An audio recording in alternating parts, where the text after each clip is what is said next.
कैसे आप सब। आई होप आप सब अच्छे होंगे। तो आज की इस वीडियो में हम क्या देखने वाले हैं, हम देखने वाले हैं ज्योग्राफी, भूगोल। जो भी स्टूडेंट यूपीएससी यूपीपीसीएस या आरओ की प्रिपरेशन कर रहा है, स्पेशल मैं कहूँगी आरओ के लिए, ठीक है, और यूपी पीसीएस के लिए, तो उनके लिए वीडियो काफ़ी ज़्यादा हेल्पफुल रहने वाली है। ज्योग्राफी की मैंने फर्स्ट वीडियो ऑलरेडी अपलोड कर दिया, आप जाकर देख सकते हो। आज ये ज्योग्राफी की सेकंड वीडियो है। जिसको भी ज्योग्राफी नहीं आती वो अपना यहाँ से स्टार्ट कर सकता है, ठीक है। तो आपको क्या करना है, वीडियो को देखना है, समझना है एंड आपको नोट्स बनाते चलना है। उसके बाद आपको क्या करना है, उसके बाद आपको घटना चक्र लेना है भूगोल का, ठीक है। उसके बाद आपको घटना चक्र करना है अच्छे से, क्योंकि घटना चक्र जो है वहीं से प्री निकलता है हमारा। तो चलिए वीडियो को स्टार्ट करते हैं। आज हम क्या देखने वाले हैं, आज हम पढ़ेंगे कर्क रेखा एवं भारत के तटीय राज्य। काफ़ी इंपॉर्टेंट टॉपिक है, एग्जाम में कई सारे जो प्री में क्वेश्चन यहाँ से पूछे गए हैं। देखिए कर्क रेखा, कर्क रेखा को इंग्लिश में क्या कहते हैं, ट्रॉपिक ऑफ कैंसर। तो आप देख सकते हो 23 डिग्री 30 मिनट उत्तरी अक्षांश पर यह स्थित है।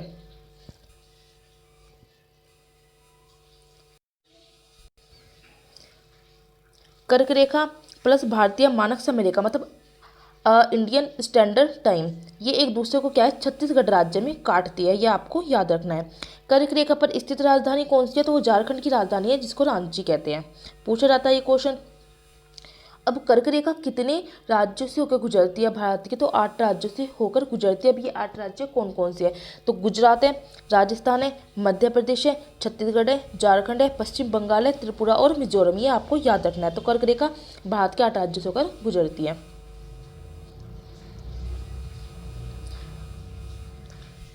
आगे देखते हैं, कर्क रेखा पर स्थित भारत के 2 उत्तर पूर्वी राज्य कौन से, क्वेश्चन पूछा जाता है तो त्रिपुरा और मिजोरम है जो कर्क रेखा पर स्थित भारत के 2 उत्तर और पूर्वी राज्य हैं।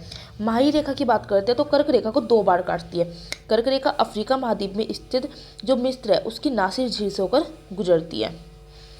कर्क रेखा जो है अफ्रीका, एशिया और मध्य अमेरिका से होकर गुजरती है। मतलब याद रखना है आपको। मध्य अमेरिका में कितने 7 देश शामिल है। कौन कौन से देश है ये, तो ये देश हो जाते हैं आपका, ये ग्वाटेमाला हो जाता है, यहाँ पे बेलीज है, ये आपके होंडुरास है, यहाँ पे निकारागुआ, कोस्टारिका, पनामा और यहाँ पे क्या है, एल्सवर्डर, ठीक है। ये आपको याद रखना है कि मध्य अमेरिका में 7 देश शामिल है। अब आ जाता है कर्क रेखा के निकटतम स्थित शहर।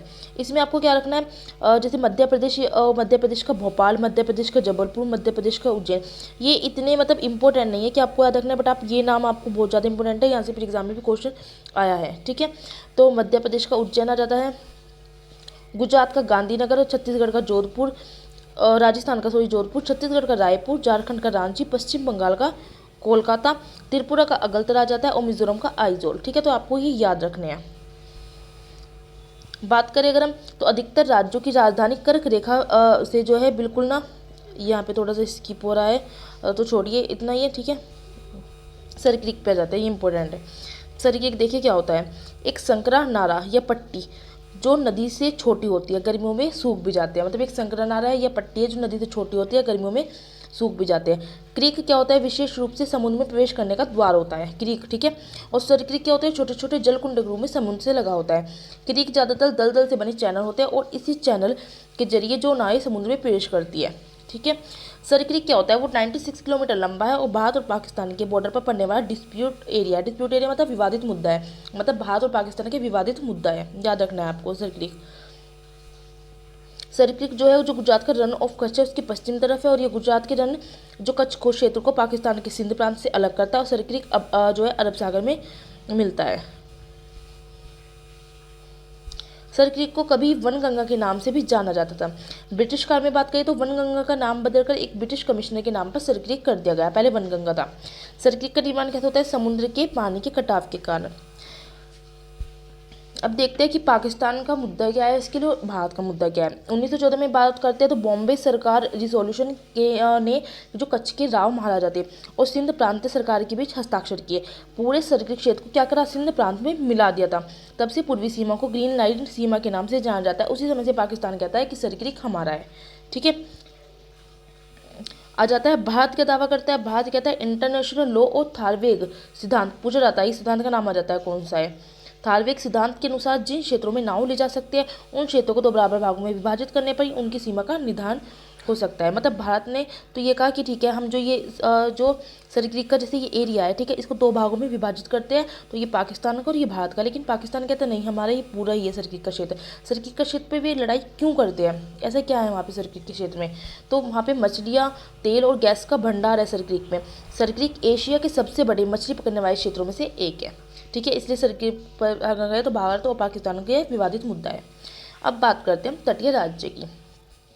भारत जो है 9 राज्य और 4 केंद्र शासित प्रदेश है, जो सीमाएं उनकी समुद्र तटीय रेखा से लगी है। तो भारत के 9 राज्यों की और 4 केंद्र शासित जो प्रदेश है उनकी जो सीमाएं है वो समुद्र तटीय रेखा से लगी है। तटीय राज्य कितने हैं? 9। देखते हैं कौन कौन से तटीय राज्य है। गुजरात, महाराष्ट्र, गोवा, कर्नाटक, केरल, तमिलनाडु, आंध्र प्रदेश, उड़ीसा और पश्चिम बंगाल।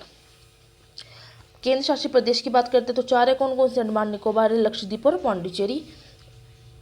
एक मिनट, पौंडीचेरी और कौन सा है और है? दादर नागर हवेली और दमन-दीव, ठीक है। अब कुछ क्वेश्चन है जो काफ़ी इंपॉर्टेंट है, जैसे मुख्य भूमि की तटीय सीमा की लंबाई कितनी? 6100 किलोमीटर है। द्वीपों सहित अंडमान निकोबार और लक्षद्वीप तटीय समूह की लंबाई इतनी है। भारत की स्थित सीमा की लंबाई आपको याद रखनी है। सबसे लंबी तटीय सीमा लगाने वाले राज्य है, तो आपको याद रखना है ये सारे नाम। गुजरात, आंध्र प्रदेश, तमिलनाडु, महाराष्ट्र, केरल, उड़ीसा, कर्नाटक और पश्चिम बंगाल और गोवा। गोवा क्या है? गोवा जो है सबसे छोटी तटीय सीमा लगाता है, ठीक है। देखिए यहाँ पे लिखा नहीं है, गोवा नहीं है यहाँ पे अभी, ठीक है, ये वाली देख लेना आप। तो यहाँ पे गोवा जो है वो सबसे छोटी जो है तटीय सीमा लगाता है 110 किलोमीटर की। गुजरात सबसे लंबी तटीय सीमा लगाता है 1214.70 किलोमीटर की, ठीक है। तो ये जाते हैं आपके जो है तटीय राज्य भी खत्म। अब क्या करना है आपको, स्टार्टिंग से दिखा रही हूँ, आपको वीडियो को पॉज करना है, अच्छे से समझना है। कर्क रेखा मैंने आपको, कर्क रेखा पे बहुत ही ज़्यादा क्वेश्चन आते हैं, मतलब ठीक है, मेंस में भी बहुत इंपॉर्टेंट है कर्क रेखा। तो आपको अच्छे से याद करना है कि 23 डिग्री 30 मिनट उत्तरी अक्षांश पर स्थित है और कर्क रेखा और भारतीय मानक समय रेखा एक दूसरे को छत्तीसगढ़ राज्य में काटती है। राजधानी जो है कर्क रेखा पर स्थित झारखंड की राजधानी रांची। आपको देखना है कर्क रेखा भारत के कितने राज्यों से गुजरती है, तो 8 के नाम याद आपको रखने हैं, ठीक है। तो आपको क्या करना है, वीडियो को पॉज करना है, वीडियो को अच्छे तरह से समझना है एंड आपको नोट्स बना लेने हैं। बिना नोट्स के कोई काम नहीं चलेगा। उसके बाद जैसे मैंने बताया, तो आपको एक घटना चक्र लेनी है भूगोल की। इंग्लिश में प्रीव्यू करके आती है, बट आप हिंदी से कर रहे हो, मेरी वीडियो से करोगे तो पूर्वावलोकन घटना चक्र आती है, उसको आपको कर लेना है। वहाँ से आपको जो है ज्योग्राफी कर लेनी है सारे चैप्टर। तो उससे आपको क्या होगा, उससे आपको पीसीएस के एग्जाम में और आरओ के एग्जाम में काफ़ी क्वेश्चन जो है देखने को मिलेगा। प्रीवियस ईयर क्वेश्चन में आपको देख लेने हैं। सर्किल जो है ये काफ़ी इंपॉर्टेंट है जो है इस पर, क्योंकि विवादित मुद्दा है भारत और पाकिस्तान पर, ठीक है। 96 किलोमीटर लंबा है, याद रखना है ये आपको, बहुत ही इंपॉर्टेंट है ये, पूछा जा सकता है। और तटीय राज्य जो आपको याद रखना है, भारत के 9 राज्य और 4 केंद्र शासित प्रदेश, सीमाएं समुद्री तटीय रेखा से लगी है। तो तटीय राज्य 9 कौन से, वो याद रखना है। 4 केंद्र शासित प्रदेश, ये भी आपको याद रखना है। जो मैं क्वेश्चन देती हूँ ये काफ़ी इंपॉर्टेंट है, तो आपको ये भी याद रखना है। अब मिलते हैं हम नेक्स्ट वीडियो में। ज्योग्राफी कितने आपको ये वाली वीडियो अच्छे से समझनी है, नोट करनी है, एंड वीडियो अच्छी लगे तो लाइक करनी है, शेयर करना है एंड सब्सक्राइब करके मुझे बताना है आपको।